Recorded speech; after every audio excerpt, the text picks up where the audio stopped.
It's time now for Edmund O'Brien as... Johnny Dollar. Hello, Dollar. This is Carter down at Tri-State Insurance. Yeah, I've heard of it. How are you, Bill? Fair. Listen, we have a vice president down here who has an idiot cousin selling insurance for us in New York City. Well, he's done it again. Did you call me for advice or sympathy? He just sold a $15,000 policy covering a pair of antique pistols for the trip from here to a buyer in Boston. Well, some of those old weapons are worth it. Well, these must be. That's why I want you to see that they get there.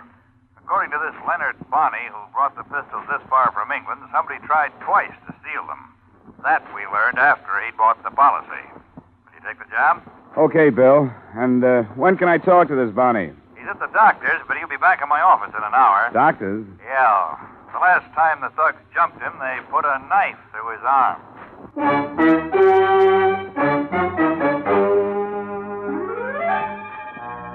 Edmund O'Brien in a transcribed adventure of the man with the action-packed expense account. America's fabulous freelance insurance investigator. Yours truly, Johnny Dollar.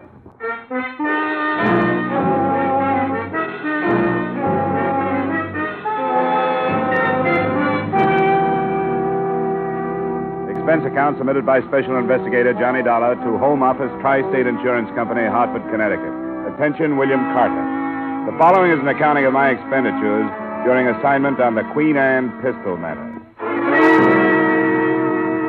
Expense account item 1, $1.75 cab fare from my apartment to your office, where I was introduced to Leonard Bonney, a tallish, badly proportioned man whose pasty complexion was just a shade darker than the sling that supported his left arm. Well, it's a pleasure, Mr. Dollar, a pleasure.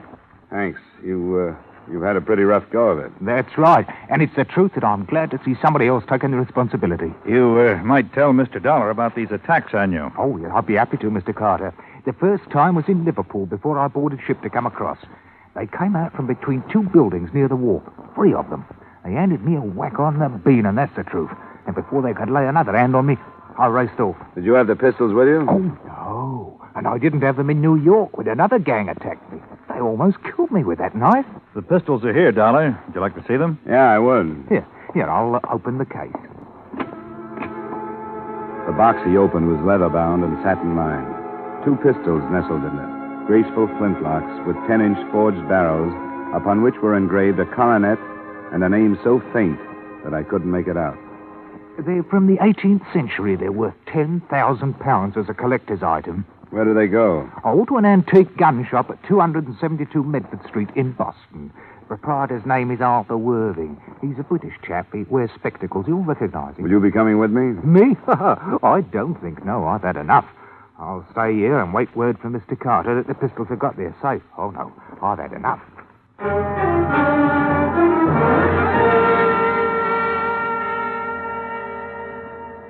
The rest of the rundown was given to me before I left the office. Leonard Bonney had been hired as a messenger by the seller in London, who had explained the value of the guns, but had not mentioned any potential danger of attempted theft. With that information and the pistol case tucked into a corner of my luggage, I made arrangements to leave. Expense account item 2, $9.75 airfare and incidental expenses between Hartford and Boston.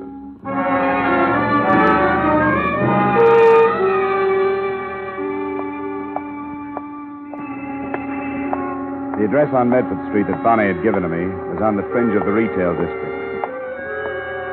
There was a sign, and there were a few dusty weapons in the window.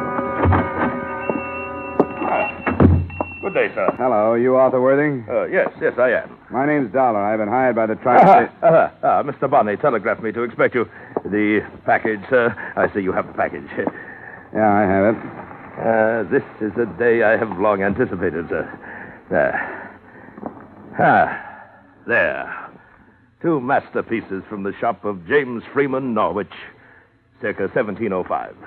Sir, are you a fancier of arms? Nothing antique. Oh, that's a pity, sir, a pity. Fascinating study. These pistols have quite a remarkable history. Fashioned during Queen Anne's reign and gave service during one of Europe's blackest eras. Yeah, they're pretty. But I like mine with less history and more shocking power. As might be supposed, sir, the English gunsmiths prospered during those stirring times, profiting by the constant demands for muskets and pistols to supply the good Queen's armies in Flanders. Ah, is that right? Well, I have a paper for you to These sign. weapons, sir, rode through the campaigns at the belt of an officer raised near Norwich. And if the truth were known, sir, more than one murder has been committed not only by them, but because of them. Tell me, sir, were you followed? Not that I know of. Now, if I could get your signature on this release, Just a moment, young man. I believe that the assurance policy purchased by Mr. Bonney is in effect until the pistols rest in the possession of the purchaser. Is that not correct? You're not the buyer? Well, unfortunately, sir, a price of $20,000 is a great deal too dear for me. Well, who is it then, and where? A Mr. and Mrs. Jack Rollins Bride. Bride. Okay. Address? Yes, I'll jot it down for you. Just a moment. 8 Victoria Drive. There you are. It's a large rest on the left flank as you approach it from the east. I think I can find it. Now, give the Pister's Bride and tell them that either Mr. Bonney or myself will contact them at the earliest opportunity. All right, I'll get back to you by phone.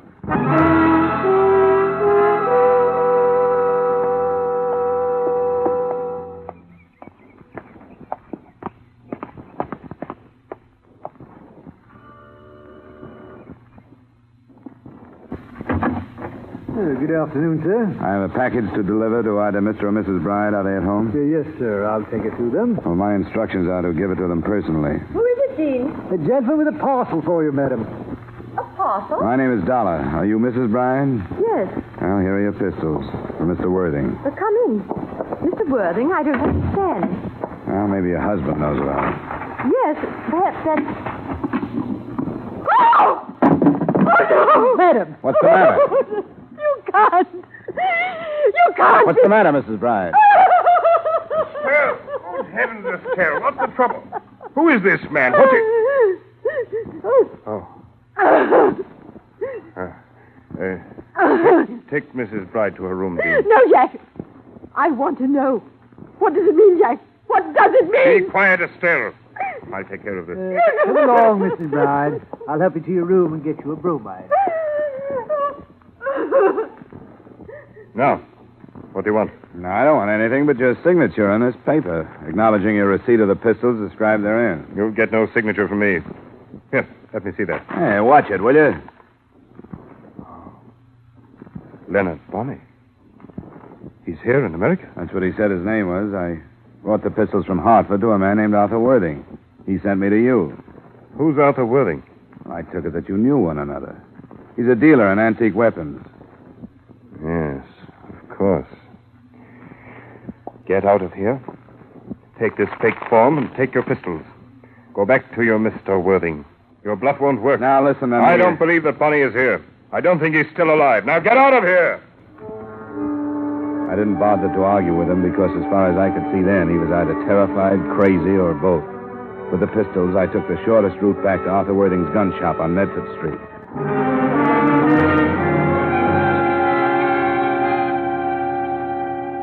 I should have saved myself the anger I'd built up to let go at Worthing. The place was not only locked, it was empty of antique weapons. And Arthur Worthing's sign had been replaced in the window by another which read, Office or Store for Rent. Inquire number 13 Groves Building. I decided not to.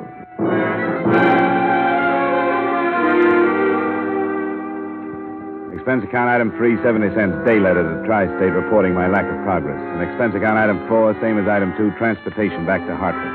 My phone was ringing when I unlocked the door of my apartment at 10 that night. Johnny Dollar. Bill Carter, Johnny. Did I interrupt something? Yeah, I just got in. Just came through the door. That's crazy business in Boston. What do you make of it? Well, the man called it blackmail, so I guess that's what it is. But what reason there was for using me, I don't get. Unless they figured Bride would get violent. I've been trying to reach that Bonney. He left a phone number. What'd you get, the city pound? No, some woman with an accent so thick we can't understand each Well, other. forget it. Bonnie just made it up. He was lying on his teeth about everything. Do you have the pistols? Yeah, but not for long. I'm bringing them down to your vault in the morning. Good. Stop by my office. Aren't you curious about this thing? No, not even intrigued. I don't want any part of it. That was only half true. I didn't want any part of it, but I was intrigued. Later, after a shower and over a highball, I took the pistols out of their case and looked them over. Except for the possibility that they were the tools of blackmail, I could find nothing to make them worth $20,000. But under a strong light, I did make out the name engraved on the barrel that I hadn't been able to read before. It was Bride, as in Mr. and Mrs. Jack Rowland's Bride. And the date behind it was 1704. I wondered what there was about something out of the 18th century that could send a 20th century woman into hysterics.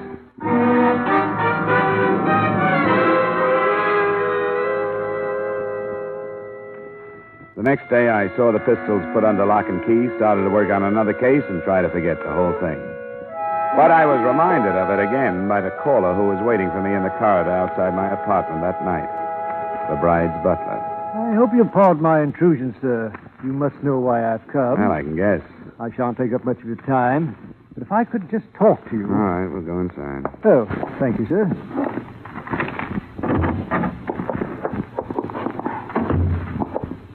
Sit down. I'll stand, sir. Could you possibly give me the pistols, Mr. Dollar? No.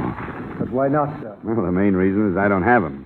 Bride didn't seem to want them when I tried to give them to him. Oh, but he did, sir. If you'd balked at putting his signature on the form which described them, it would have become an admission that he had received them. What's he afraid of? I couldn't say, sir. He told me that he wouldn't be able to answer for the consequences if I failed to bring them back. What does that mean? Mr. Bride is a very violent and sudden man. Look, I'm through with the case. I turned the guns back to the company that insured them, and he can get them by going down there and signing that release. I beg of you, sir, get them tomorrow morning and give them to me. I can't. Possibly because they aren't there. It felt like a beefsteak. Then I got a look at the vial in his hand and the needle.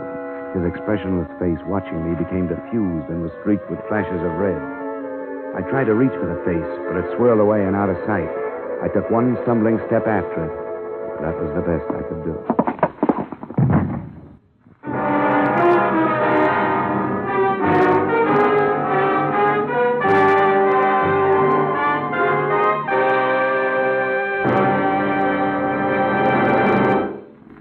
We will return you to the second act of yours truly, Johnny Dollar, in just a moment. Now with our star, Edmund O'Brien, we return you to the second act of yours truly, Johnny Dollar.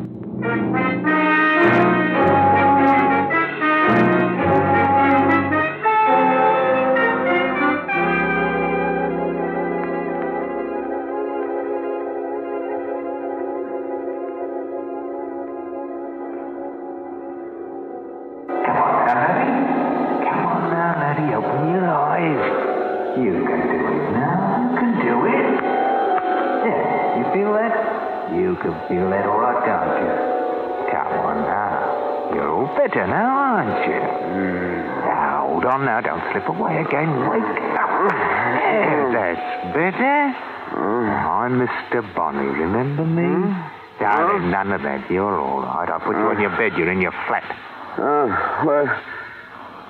Where'd you come from? Oh, it's a good thing I came from somewhere. I've been playing touch and go with you since 6 o'clock. First you'd come to, and then you'd go again. Which time? What time is it?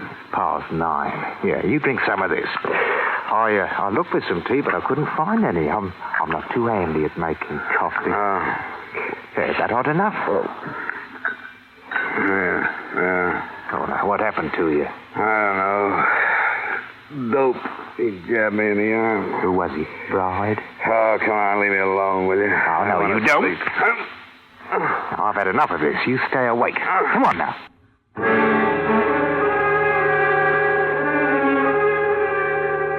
That treatment went on for another 45 minutes. That and the coffee.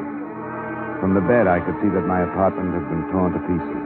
I was too sick to be angry about it. And when I could sit up and put my feet on the floor, I realized without surprise that Bonnie's arm was no longer in a sling. In fact, there was a Webley automatic in his hand. Oh, that. Well, the surgeon said I wouldn't need the sling anymore. Oh, you are a lying... Now, stand up now. Come on. Did he get those pistols? Who? Bride. Whoever it was tore up your flat looking for them. No, he didn't get them. And you aren't going to get them either. Oh, yeah, now, you got a net on your shoulders. You use it. Where are they? You'll have to do more than wave that automatic around to get them. They're in a vault downtown. What do you want? A share for yourself? Look, it was your idea to insure those things. Bride wouldn't receive them, and the company wants to protect them until he does.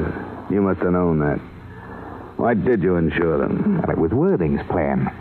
I told him it was too tricky. You're in a fine mess now. I've got to take you to him. Why? I can't do anything. Don't you ask so many questions. You just come along.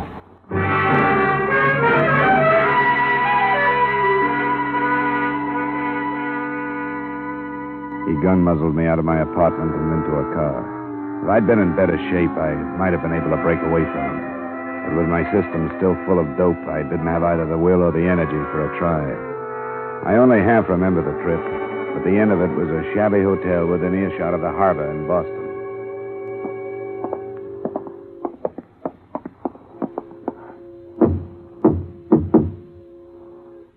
It's Bonnie. I brought Mr. Dollar. Capital, Bonnie. Capital. Come in. You're white as a ghost, Mr. Dollar. Are you ill? Yeah, and you don't help. They put a needle into him trying to get the pistol. Oh, what a pity. What a pity. Sit down, sir. Sit down, please, by all means. Did they get them? Well, he says no, and if he's telling the truth, we're in a mess. In a mess, Bonnie. He says the pistols are locked up at the insurance company in Hartford. Well, now, is that the truth? I don't see why that should be hard to believe. Now, what do you say to that? I told you it wouldn't work. You and your complicated plans. Now we've lost the whole thing. Nonsense, Bonnie, nonsense. Why, actually, the pistols are of no consequence whatsoever. Well, they were important right enough in London when we talked about coming here with them. Of course they were, Bonnie, but now they've served their purpose. The brides have seen them. You have spoken to them on the phone. It only remains for you to collect the money. The end of the past, Bonnie. Well, I think we need them. Well, Mr. Dollar, it suddenly occurs to me that I have spilled the beans, as you yank so quaintly put it. I've told you the truth. I don't want to know the truth. Why don't you keep quiet, Worthing? That's a good idea. Until I get out of here anyway. Bonnie, stop him. Look, I have no place in this. Just leave me alone. Bonnie, stop him, or everything is lost. All right, me bucko, come on back. God, get away from me. Come on. You don't feel so good, and I hate to make you feel... Well! Yeah. That's right now. Back in the chair.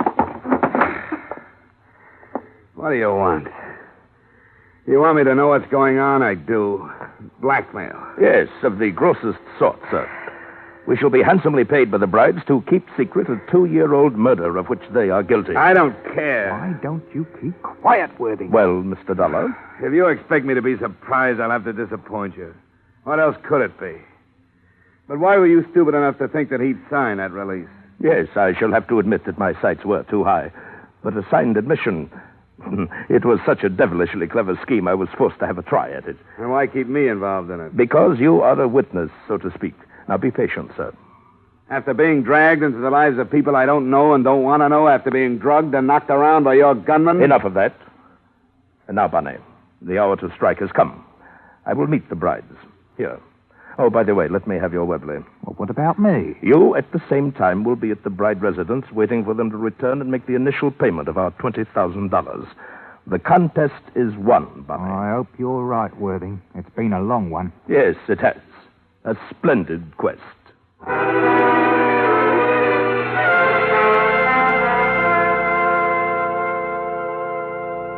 He made a phone call to the brides, and Bonnie left.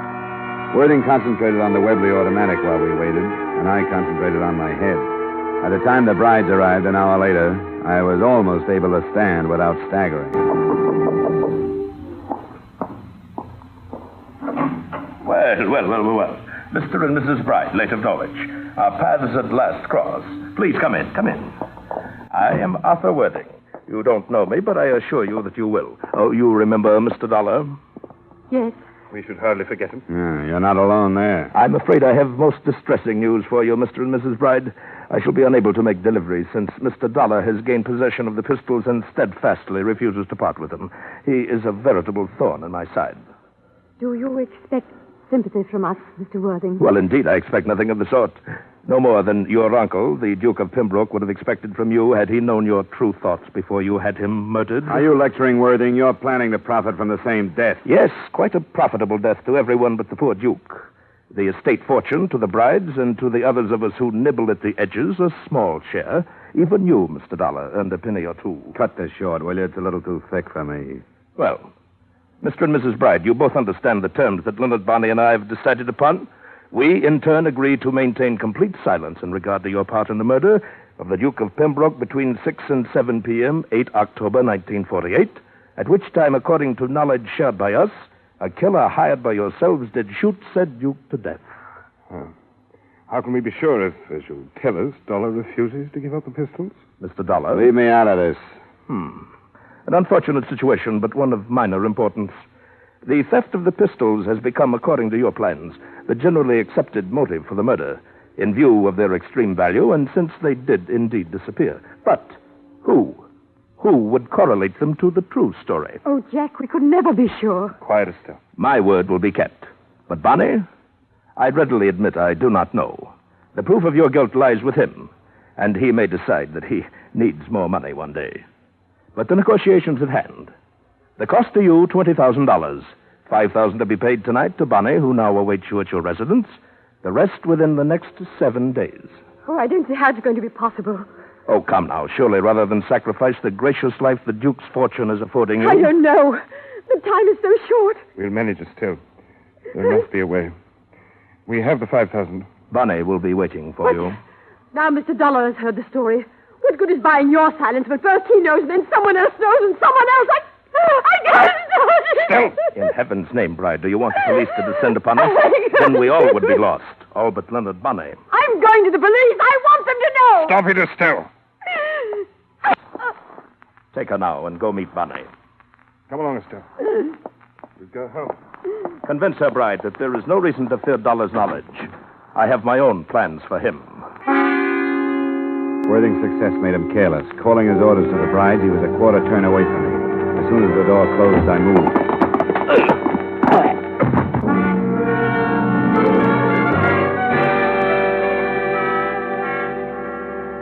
As far as I was concerned, it was a toss-up between being a good citizen and phoning the police or using my head and leaving.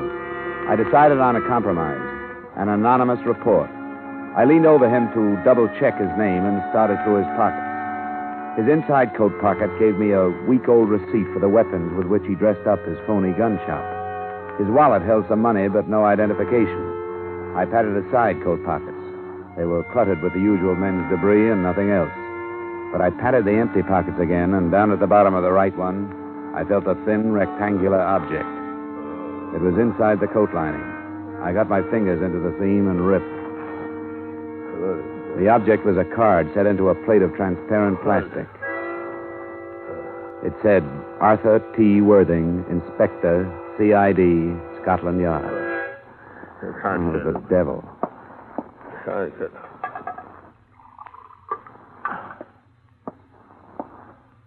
Hey, Inspector Worthing. I say that was rather... Here, try some of this. Thank you.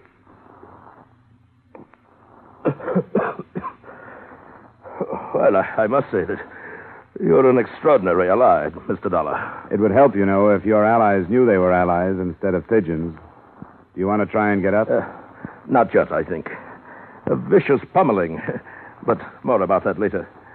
Suffice it to say that I've been posing as a blackmailer for so long that I scarcely know what I am myself. I couldn't shed my disguise in front of you until the final details were arranged. What is this approach of yours? Approach, sir. This crazy scheme. Here, come on, take my hand. Oh, thank you. Not crazy, sir. Intricate, perhaps, but I did obtain a confession, didn't I? With you as a witness. During the investigation in England, no effort was enough to swerve the brides from their story of their murder. I had to turn criminal to meet them on a common level and gain the truth. And did you have in mind stopping the brides before they commit another murder or after? That's an odd question, sir. Oh, no, not since this is making sense. Not since you baited Bride with the idea that Bonnie was the only one that could prove them guilty of murder. Impeccable truth, Mr. Dollar, since it was Bonnie they hired to commit their crime.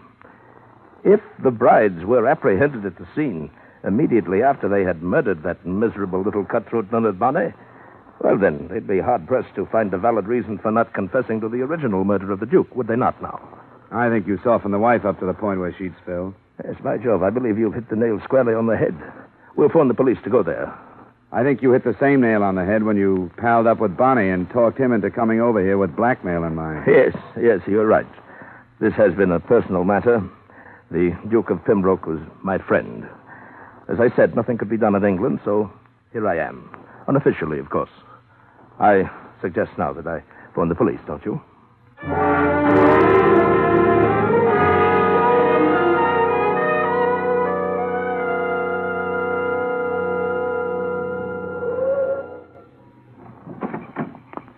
Here you are, driver. Keep it. Thank you, sir. And good night, you. Good night, young man. Well, no sign of the police, Dollar. They'll arrive quietly. We'd better get up to the house. We dropped our cab a few yards down from the Bride address. When we got there, we took the driveway. There was a light in a room I'd spotted the last time I was there, a library. We angled off toward it, but before we reached it, a look I tossed over my shoulder stopped me. Behind us in the street, I could see a swarm of uniformed figures slipping silently toward us. They were close, but not close enough.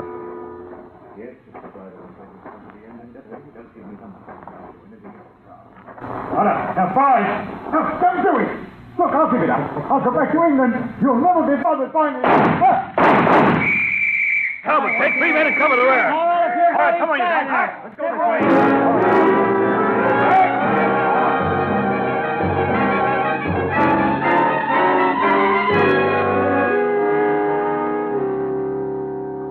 The inspector got what he wanted, the murder of the gunman Bonnie and the arrest of the brides.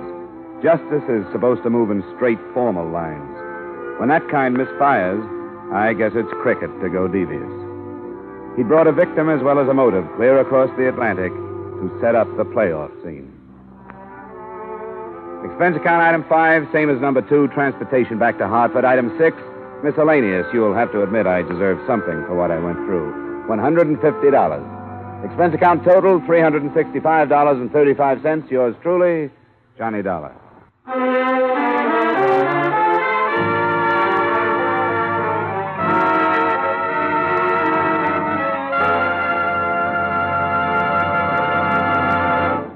Yours truly, Johnny Dollar, stars Edmund O'Brien in the title role and is written by Gil Dowd with music by Wilbur Hatch.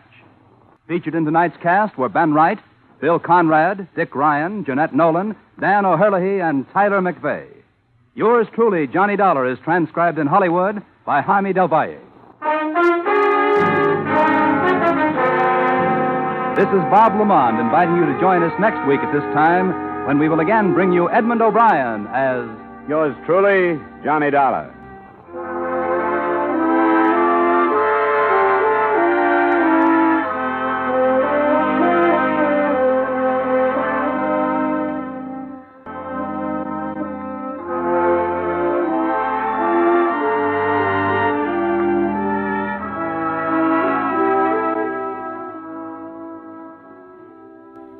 This is CBS, the Columbia Broadcasting System.